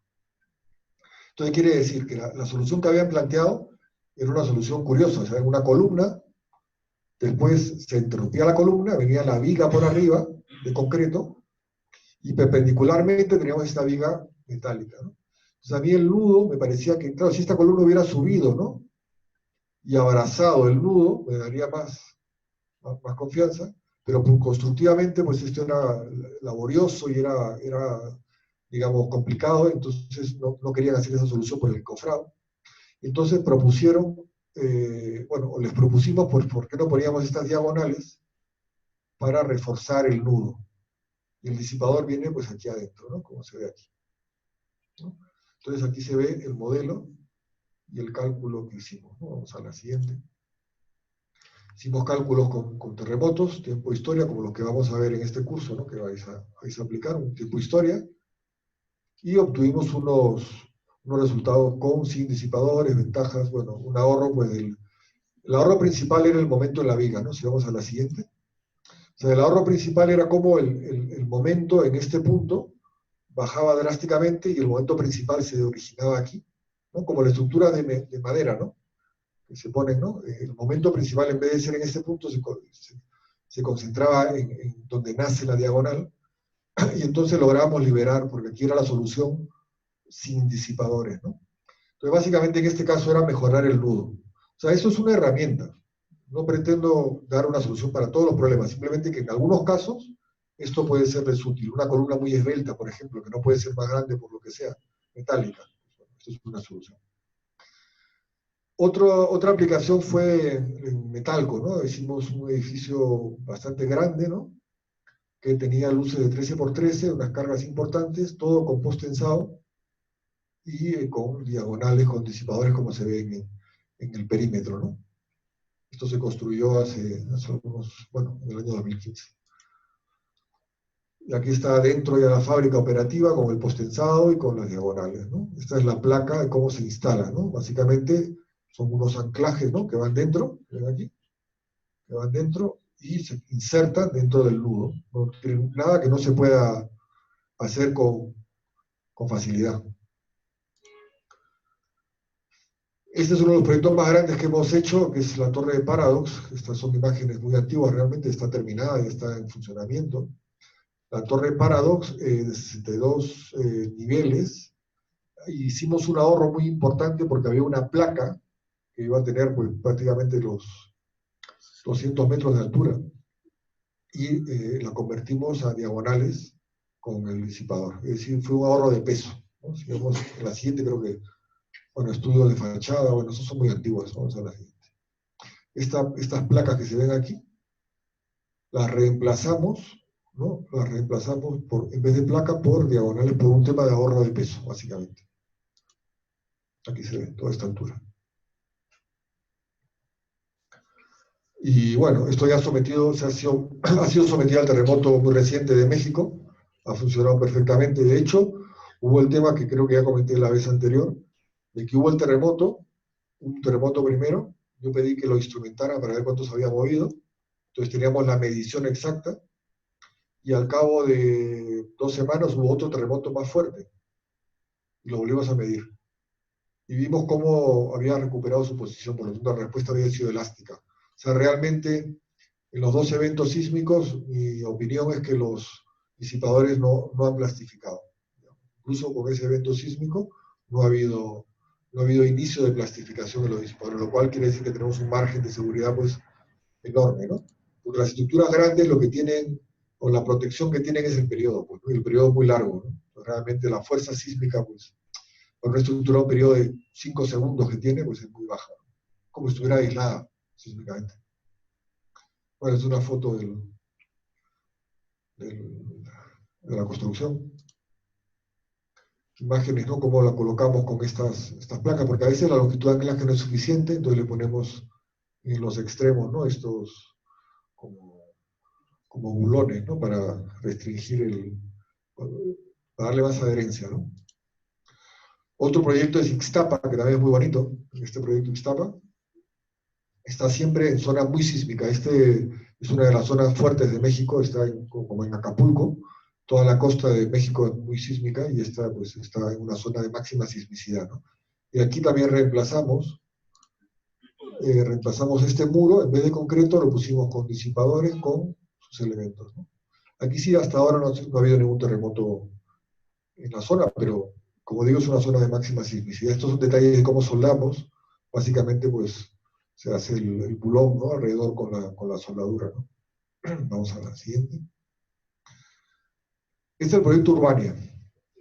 Este es el que les decía al comienzo, que es un proyecto interesante porque tenía gran torsión en planta, ¿no?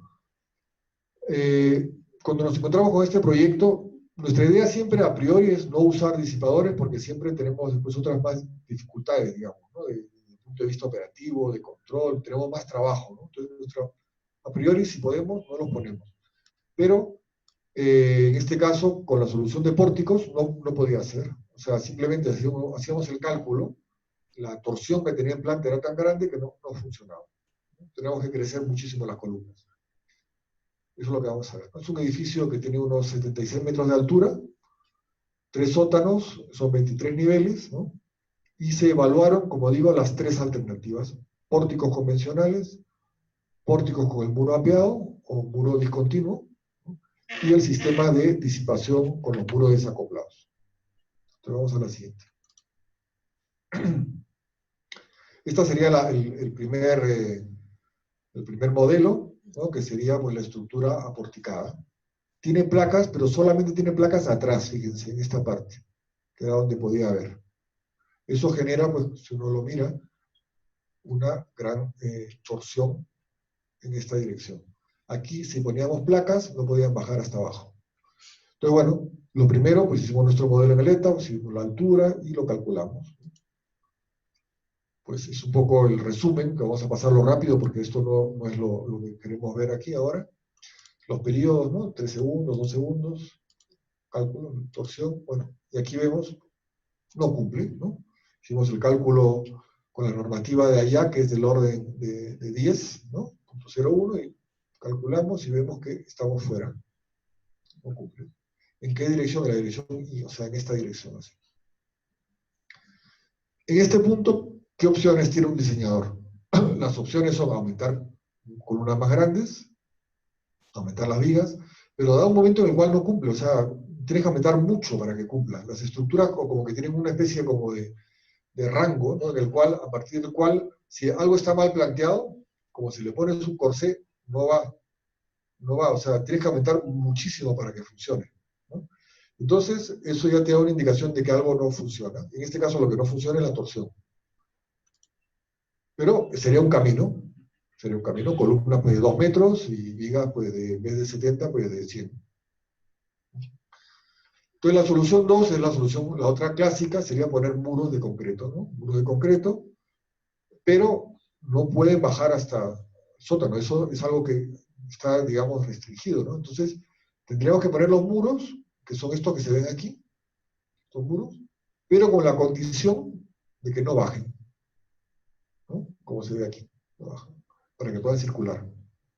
Es una opción válida también. Esa es la siguiente opción. La misma estructura, un poquito más de peso, ¿no? Porque tenemos muros, es más rígida la estructura, ¿no? Tiene que tener un periodo más corto, ¿no? Todo esto es evidente. Y lo que es también esperable es que funcione, ¿no? Y efectivamente nos encontramos que el drift baja desde estar fuera de la norma a estar por debajo de la norma. Por lo tanto, esta solución es técnicamente correcta, ¿no? Pero tiene el inconveniente de que vamos a tener que hacer estos apeos o estos muros y estas vigas de transferencia, ¿no? Abajo, ¿no? Algo que tenemos que hacer y tenemos que hacerlo con cuidado, porque, como he dicho al comienzo, las fuerzas sísmicas son muy grandes y es como un profesor que está buscando dónde fallamos para fastidiarnos, digamos. Eso es un sismo, ¿no? Está buscando qué detallito no hemos hecho bien para colarse por ahí y hacer que se caiga, ¿no? Entonces, si nosotros hacemos una estructura con un muro que está aquí apeado, ahí va a ir a buscar cualquier cosa que tenga, ¿no? Puedo originar, por ejemplo, un muro y 2 columnas, la sobreresistencia del muro puede originar el fallo por pandeo de las columnas, ¿no? Ese fallo que vemos a veces de las columnas que explota el recubrimiento y se ven los estribos y todo eso es por una sobrecompresión. Pero ¿por qué se ha debido a esa sobrecompresión? Perfectamente puede deberse a una sobreresistencia del muro que origina una mayor compresión en sus elementos. Entonces, esos son casos que ocurren. Por lo tanto, yo no me quedaría cómodo con esa solución. Aquí se comparan las dos y vemos que, bueno, pues es mejor esta, ¿no? Entonces, la tercera opción, que es la que se construyó, sería la de los disipadores, ¿no? Vamos a avanzarlo un poquito rápido. Aquí básicamente hacemos lo mismo que en la solución anterior, pero ponemos los marcos, o sea, ponemos columnas, ponemos vigas, no nos ahorramos las columnas y las vigas, tenemos columnas, tenemos vigas, y tenemos los muros desacoplados, que no los continuamos hasta abajo, igual que la solución anterior. Y aquí vemos como el drift está un poquito más que el anterior, pero está dentro de la norma. Y esta es la solución que hicimos. Y aquí si comenzamos a hacer, vamos a avanzar rápido, porque esto es parte de lo que van a ver después, dentro del curso de cómo asignar estos valores, ¿no? Por lo tanto no es parte de verlo ahora, pero digamos que básicamente se trata de asignar una serie de propiedades de los disipadores y ver su respuesta no lineal, ¿no? Sometida a terremotos, ¿no? Y eso es lo que hizo en este caso Jorge Cabanillas, que fue el que hizo este cálculo y estos trabajos, ¿no? Entonces aquí se ve cómo trabajan los disipadores, ¿ven? Todos estos puntitos verdes son las rótulas. Okay, cuando hay un terremoto, vamos avanzando, en cada instante, ¿ves? Cada instante el terremoto va demandando una parte a otra parte, ¿no? Una parte a otra parte. Aquí son rótulas que ya están más demandadas. Roja quiere decir que el disipador igual había que poner uno más grande porque ha llegado al límite, ¿no? Cercano, ¿no? Que está aquí, probablemente el disipador tendrá que ser de una mayor magnitud. Y aquí se ve, ¿no? Cómo van trabajando. Entonces van disipando energía. ¿Qué solución es mejor? Bueno, a mi gusto es mejor la tercera, claramente. Bueno, básicamente pues aquí explica un poco el procedimiento, ¿no? Y bueno, repite un poco todo esto.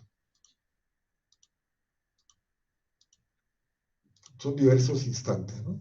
y diversas señales. Entonces, bueno, al final, pues, esta estructura fue tan buena que hemos hecho otra segunda exactamente igual, ¿no? O sea, Urbania 100, hay Urbania 200, y habrá una Urbania 300 también, ¿no? Se han repetido las torres, porque el cliente le gustó y todo quedó a satisfacción, y por lo tanto ha sido una buena experiencia. Compara un poco los cortantes, ¿no?, entre las soluciones, y bueno, al final el peso es un poco menor en la solución con disipadores, y el cortante también es un poco menor. Todo esto haciendo un cálculo simplificado. Ojo, cálculo simplificado, porque estas comprobaciones son las comprobaciones finales. Bueno, aquí se ve el resumen, ¿no? El ahorro en peso, y lo que serán los desplazamientos, el drift 15,05, el desplazamiento 15,6, pero el cortante es menor. Este sería el caso 3. Bueno, la energía disipada. Bueno, yo creo que ahí podemos hacer un pequeño descanso, ¿no? ¿Se les parece bien? Sí. ¿Por qué en los edificios altos, cada vez que puede participar en un edificio alto, siempre se colocan unos outriggers? ¿Por qué usted no coloca outriggers en sus edificios? Los outriggers son para edificios muy altos. Entonces, se ponen en función de lo que necesita el edificio. Sí que ponemos, por ejemplo, en Puebla estamos poniendo unos outriggers que son muy originales además, porque son en la dirección longitudinal del edificio. Hay casos en los que hemos tratado de ponerlos, pero es que no hay manera de que funcionen. Es decir, la experiencia en T300, es un proyecto que no lo vemos aquí, pero es un proyecto que hemos construido, que está terminado. O sea, está T100, T200, que es Paradox, que es la que acabamos de ver, y al lado de Paradox hay T300. T300 es una torre que tiene también unos 55 plantas. Es una torre un poquito más esbelta que la torre 100, y es una torre que tiene el núcleo central, que es un poquito más pequeño también, y las columnas alrededor. Entonces teníamos un problema de periodos. Bueno, realmente no teníamos ningún problema, realmente, pero el revisor, digámoslo así, el revisor quería que nuestro periodo no pasara de 6 segundos o de 5 segundos. No recuerdo el número exacto, pero por ahí, 5 segundos. Entonces, la única manera que podíamos manejar para que bajara mucho el periodo era poner outriggers. Entonces lo intentamos. Pero si los pones de concreto, no te van a funcionar. No, por un tema de cortante máximo. Absorben tanto cortante que digamos bueno, que fallan.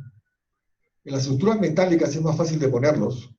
Probablemente los has visto mucho en metálicas, porque metálicas sí, tú puedes poner tu diagonal y no hay mayor límite, pero en el concreto, todos estos límites de cortantes máximos en los muros hacen que las limitaciones, digamos, de ese tipo hacen que no cumplan. Tienen que ser unos muros muy gruesos, al final se convierte en algo muy pesado, muy complicado.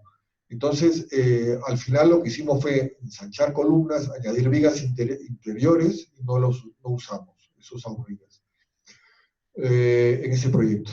En el proyecto Puebla sí que los hemos puesto, pero porque era diferente. El proyecto Puebla es un proyecto que tiene 2 torres muy altas, un proyecto lindo, de unos 202 metros de altura más o menos, y solo tiene 20 metros de ancho, y en la dirección, digamos, longitudinal, hay unos puentes que tienen 25 metros de luz, o así aproximadamente. Entonces esos puentes, claro, tienen postensado y tenemos unas losas de 1 metro de peralte para los 25 metros, pero para darle más rigidez, sí que le pusimos como unos outriggers centrales. Y tenemos, se está construyendo así. O sea que sí que lo hemos usado para ese proyecto de Puebla, ¿no? Pero lo usamos en función de la obra, digámoslo así, ¿no? En Puebla lo pusimos porque tiene la ventaja, los pusimos metálicos, y tiene la ventaja de que ayuda a la flecha, porque son 25 metros de luz, y además funciona como outrigger, que reduce el periodo muchísimo. O sea que sí, es una buena técnica, pero como te digo, en concreto tiene limitaciones por el cortante máximo. Sí, el cortante máximo me refiero a la... en concreto no puedes pasar de más allá de 40 kilos centímetro cuadrado. Un muro estructural, si uno calcula, depende del concreto, ¿no? Estrictamente, ¿no? Pero es del orden de 0,5 raíz de FCD, hay unas expresiones, digamos, y hay un... No, me refiero a sismo. O sea, el muro acortante, un muro acortante, en zona sísmica, no debe exceder del orden de 40 a 50 kilos centímetro cuadrado, su cortante. Pero para eso no es un diseño por capacidad. No, o sea, al margen del diseño por capacidad, si tú dices, o sea, tú tienes tu edificio, si tú lo haces celeta, por ejemplo, te dicen que falla el edificio, te falla. ¿Por qué falla? Falla por corte, porque has excedido ese límite de 40 a 50 kilos centímetro cuadrado. Entonces te dice, no cumple. Y uno no sabe por qué falla. Bueno, falla por eso, por lo que te estoy diciendo, porque el espesor del muro tiene que ser más grande para que la tensión, o sea, el cortante, ese muro tiene, por ejemplo, 100 toneladas.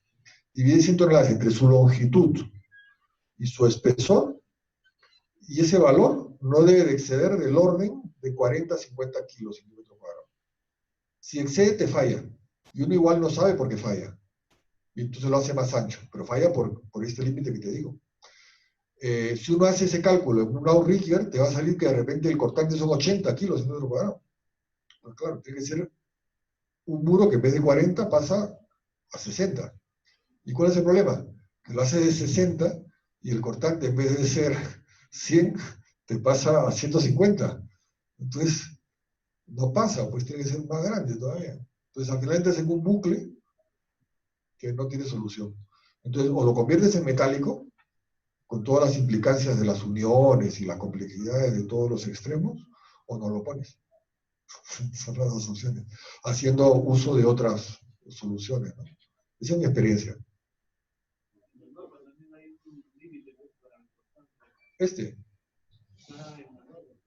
No, esta es la norma americana. Lo que estoy diciendo yo es exactamente, lo que pasa es que yo ya lo simplifico al orden de magnitud que uno debe tener pues para tener el valor rápido, ¿no? Claro, exactamente. Pero en la norma peruana, o sea, para diseñar un muro cualquiera, tienes compresión, cortante y pandeo. Y en la parte de cortante, que sería justamente la que vas a hacer por capacidad, agregándole un valor extra a tu cortante, por cuestiones de apoyo o por lo que tenga que aumentarse. Si tu cortante aguanta eso, entonces no habría ningún problema, ¿no? Fíjate, en la norma peruana, como bien está indicando, hay una serie de condicionantes que tienes que cumplir. Y una es lo que se llama el cortante máximo.